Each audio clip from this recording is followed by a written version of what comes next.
There's a worldwide neighborhood with neighbors on every side. Wherever you go, there is someone to love, the width of the whole world wide. Who is my neighbor? Where can he be? How may I help her say? She is next door and across the sea, and you meet him every day.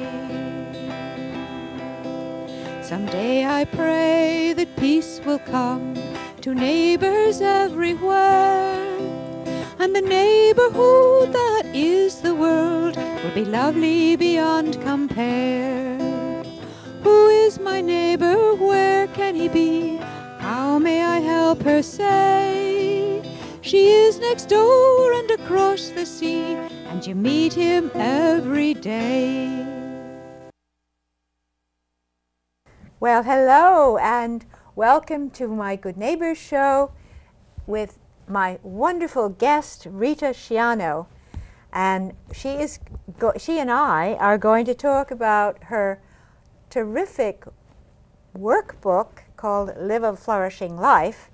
And we'll talk a little bit about how you started out writing this book. And first of all, I'm going to show you the book so you can see it is a workbook. It is an interactive process, and it's pretty special. And tell us how you got started with the actual writing of this and how it began. The actual writing of this really came out of desperation, to be frank.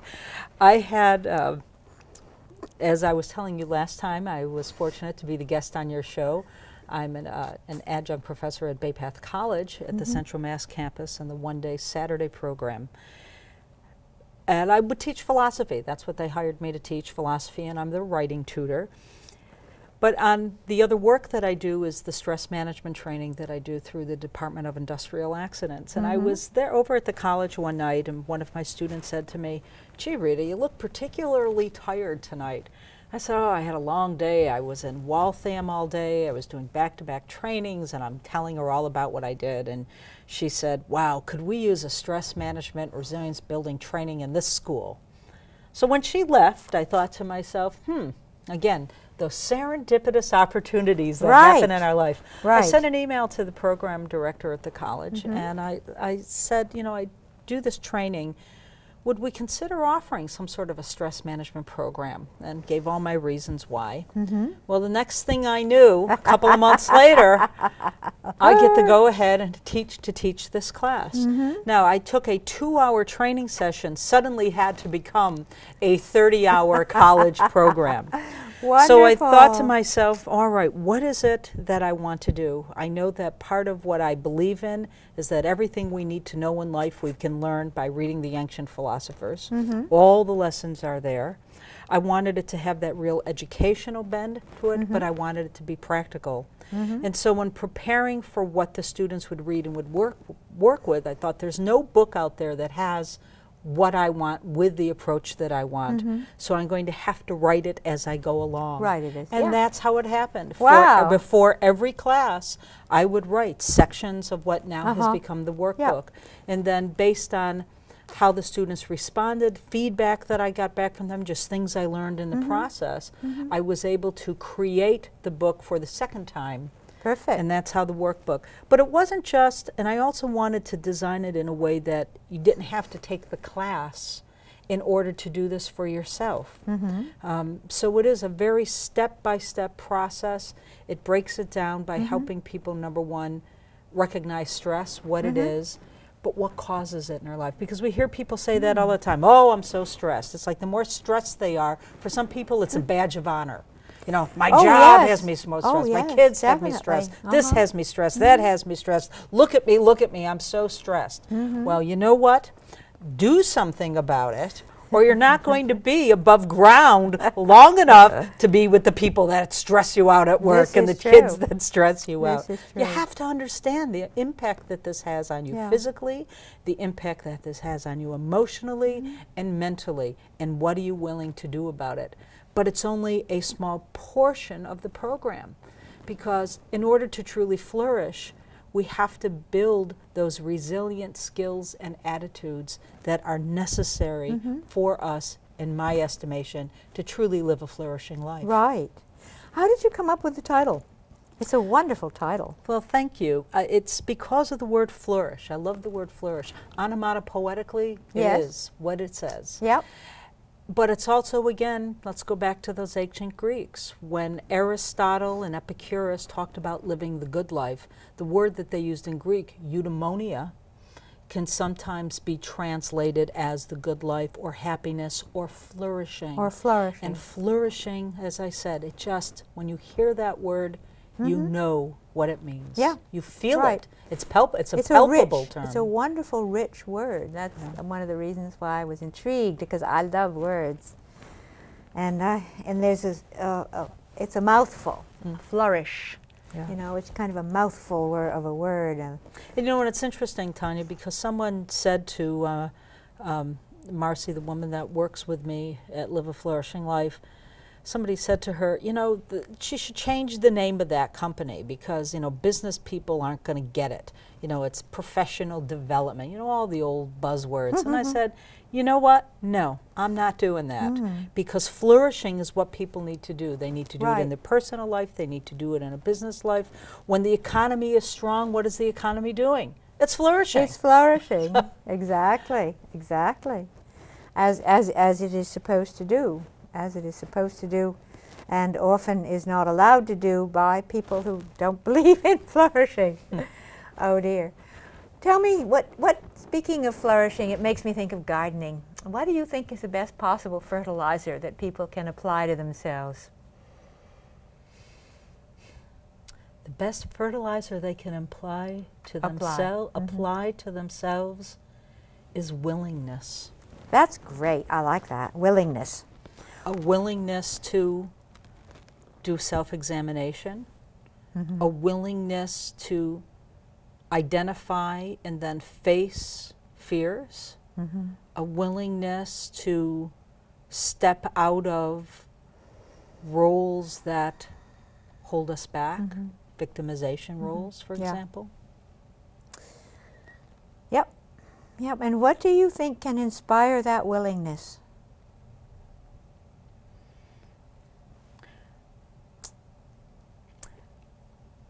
When people hit the depths in their lives, I think that often comes about. Does. You know, I remember when I was graduated from undergraduate school, and my father had passed away. He was murdered my senior year of college. Oh.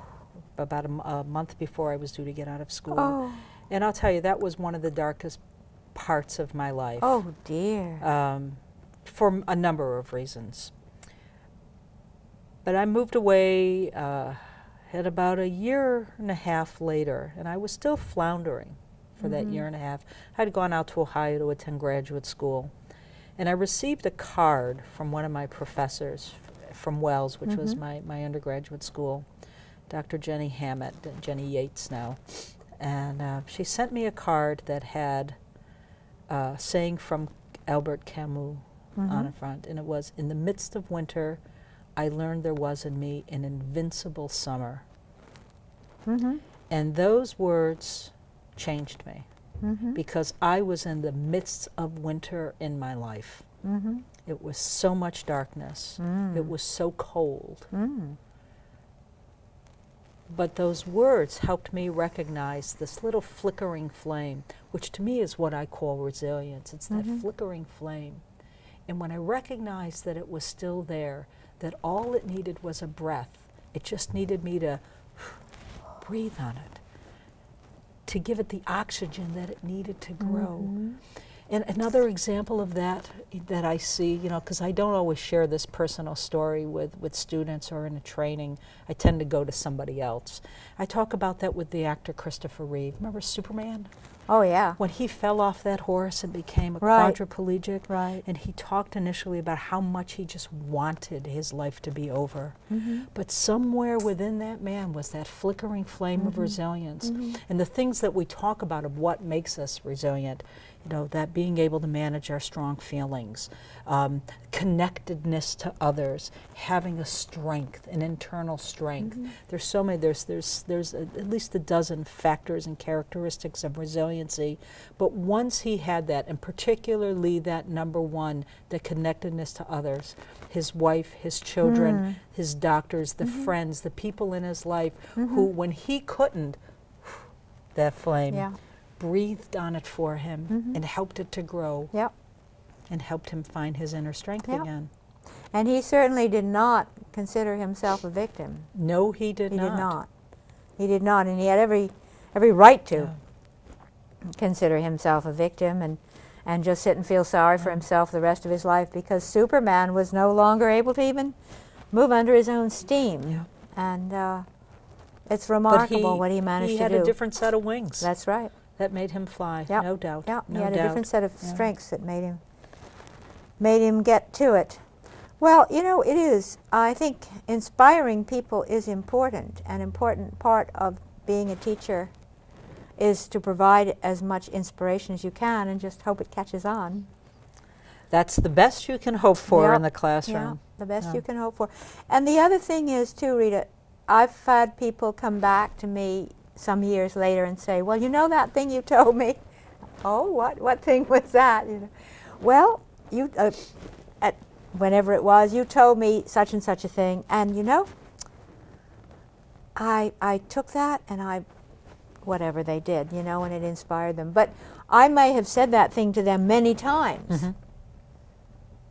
and they heard it once. And that one time that they heard it, the final time that they heard it, that it took, was what motivated them to do whatever it was they did. Yeah, it's that difference between hearing something and listening. You can hear it, but finally they listened. Yeah, and finally they happened to listen. And it's very gratifying. I can't take any credit. I'm just the person here that's saying these things. They're the people that have to get it, that have to use it, that have to put it to work for them. If they don't do that, I might as well be a wooden post, you know. Doesn't matter. And I found, too, that, you know, I used to think how wonderful it is to be out in front of people and to be inspiring them and doing this. And now I realize that it's really not about me. It's about them. Absolutely. That's like your writings that you do. Yeah. You know, your Heart Wings, your weekly Heart Wings, it inspires people in different ways. I hope so. Well, you know, I talk about humble things because I think the humble things in life are the most valuable sometimes, if not all the time. It's funny. I was reading about diamonds, and there's you know, they've been valuable for thousands of years. Thousands of years before they learned to cut the stones. They were valuable. Before they learned to make them into what we think of as diamonds, they were valuable. And nobody really knows why. Nobody knows why they were valued in their rough state, because they don't look like diamonds. So there must be something more to diamonds that has nothing to do with how they are cut or what happens to them. Is there a utilitarian use that they had? No, this is as value. I mean, in India, for instance, was a good example. And this goes back thousands of years that they found this value. You know, it boggles the mind, but obviously it was their vibration that somehow alerted people to their value. Isn't that interesting? It is, and it made me think of that phrase that we use when we refer to people as being a diamond in the rough. Right, yeah. And I think when a teacher sees that in somebody too, you know, teachers have the ability to sense the diamond quality within a person. I think that living a flourishing life probably helps people to bring out their own diamond quality, because we all have it in us. Yeah. Well, that's what it is. I call it a process book rather than a workbook. Yep. Because there's a process, and I tell people, I put in a little slip of paper with every copy that goes out, and I say, I want you to treat this like it's a diary. This book is for you.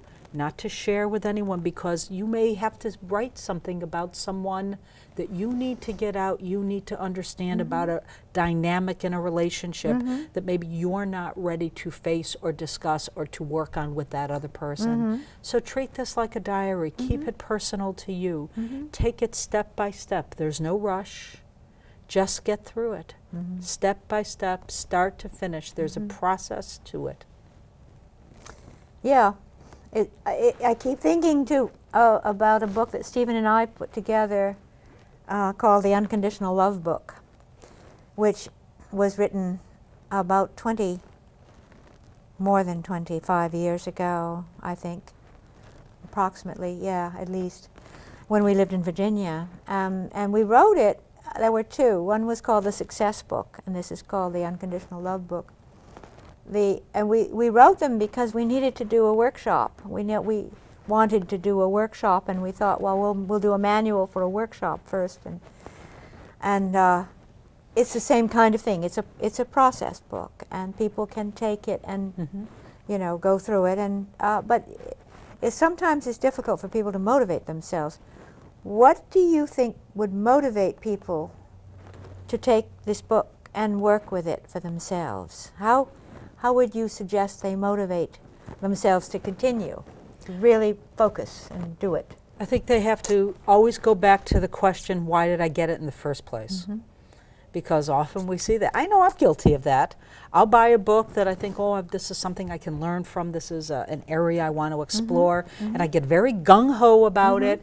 And I read through those first 70, 75 pages. And then the next 200 maybe don't get read. I put it down. So I think that's always the question. What motivated you to get it in the first place? I think you need to write that down, and I do that with myself now. You know, what motivated me to buy this book? What was it that I wanted to learn from it? And I keep that on an index card that I then use as my bookmark in the book to always remind me that when I put it down, I have to pick it back up and ask myself that question because I haven't thoroughly answered it. If I get 150 pages in the book and I've gotten the answer to my question, because we know, Tasha, some books, you could edit them down in half and you get the message out of it. There's so much extraneous material in there.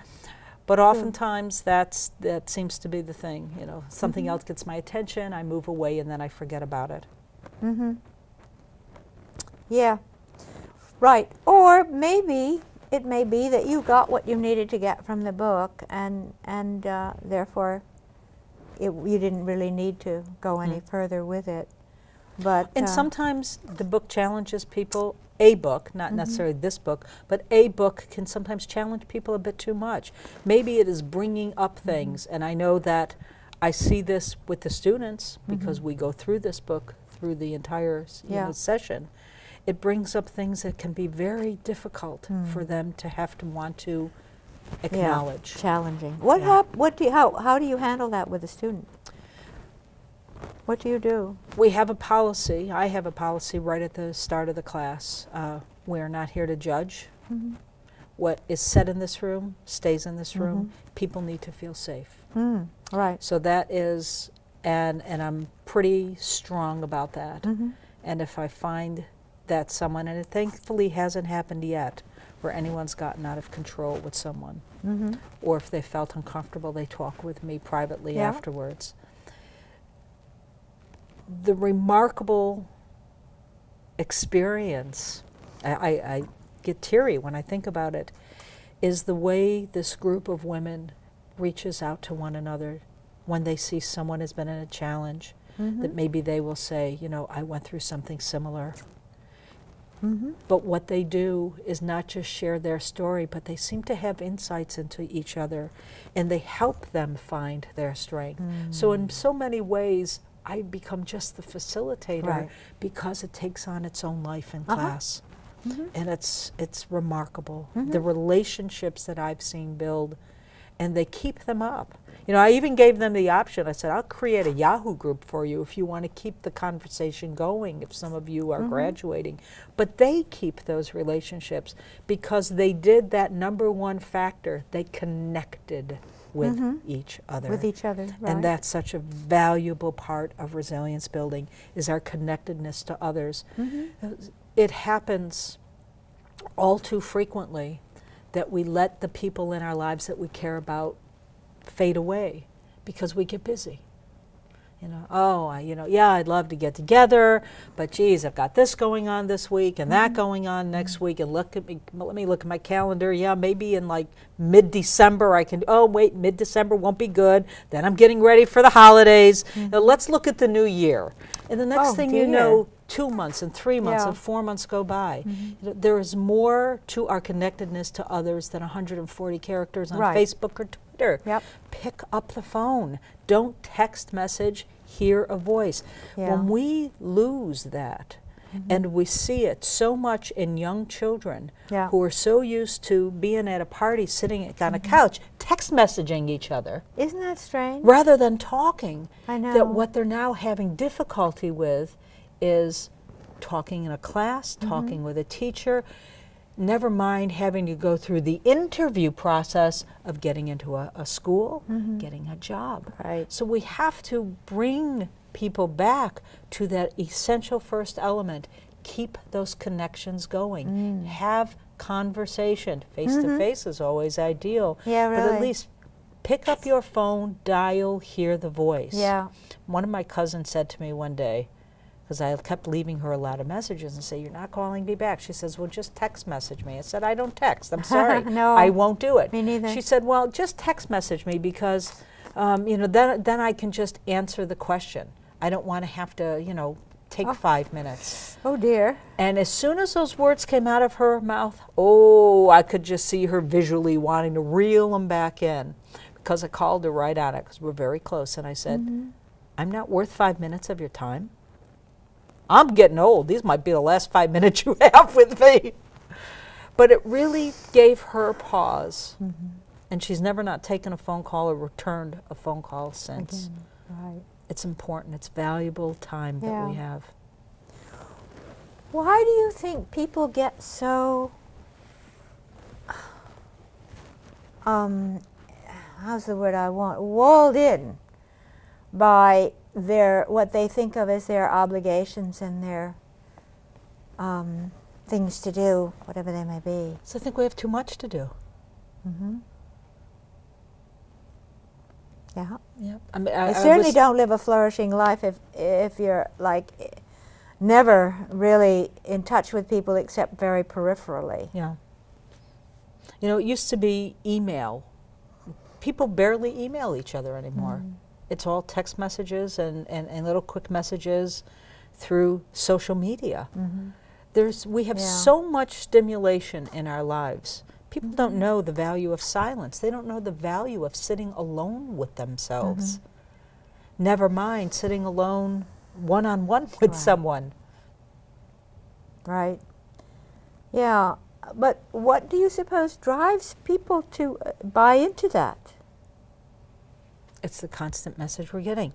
You have to be able to multitask. You have to be able to do 15 things at once, because 15 things are out there.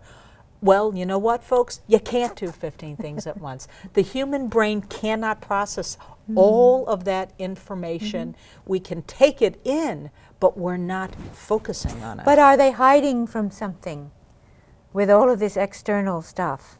It could be. They could be hiding. Are they hiding from themselves? Are they? Yeah, I mean, I'm going back to the self-esteem issue, and we talked about this in our last program together. Do you suppose, and I'm just putting this out, I haven't thought about it before, but do you suppose that as a result of lack of self-esteem, people are constantly reaching for what's outside themselves to try to fill the emptiness inside themselves, which they aren't even aware is there? You know, that could be part of it, Tasha, but I also think some of that emptiness is that the connections aren't connecting. Well, right. You know, you've got like somebody who's got, 1,053 friends on Facebook. Are you truly connecting with 1,053 people? Of course not. How many people do you truly connect with? It's probably a handful. Yeah, if that. Yeah, it's a tricky thing, and you wonder sometimes how it's possible to. It's very difficult to go backwards. It's very difficult to go, well, I'm not going to do this and I'm not going to do that and I'm not, you know. It's very difficult to stop. And you wonder how is it going to resolve? Because I agree with you. Maybe we need to redefine backwards. Maybe it's truly When not I a say step backwards, yeah. I mean, yes, there's sometimes a longing for simplicity. That's there's what a I'm longing talking about, yeah. for, you know, I said to someone this morning, I sound like my mother sometimes, because I can always remember my mother saying, it was so much easier when I was a kid. It was so much simpler when I was a kid. And I find these words coming out of my own mouth now. It was just so much less complicated. Yep. You know, yesterday I did the Muscular Dystrophy Association lockup. I got picked up in a police car, hauled down to the local bank where they had the jail, had my mug shot taken, but the whole thing was to raise money for MDA. Raise money, right. This is how we do it now. And as I was riding in the car with the other the other people who were being jailed and the real police officer who picked us up in his real police car, I said, how many of you remember when we were kids, we raised money for muscular dystrophy by having a muscular dystrophy carnival? Do you remember those, Tasha? You would get this kit in the mail, and I remember saving up portions of my allowance to go to the store with my mother to buy the little prizes that we would give, whether they were little rubber balls or these silly little things. And we had games. And it was fun. You blew up the balloons, and you took darts, and you had to break them. And it was fun. And it was all of these things. We don't do that anymore, probably because somebody probably along the way got hurt with the darts and the balloons. But what that did was it connected everyone in the neighborhood.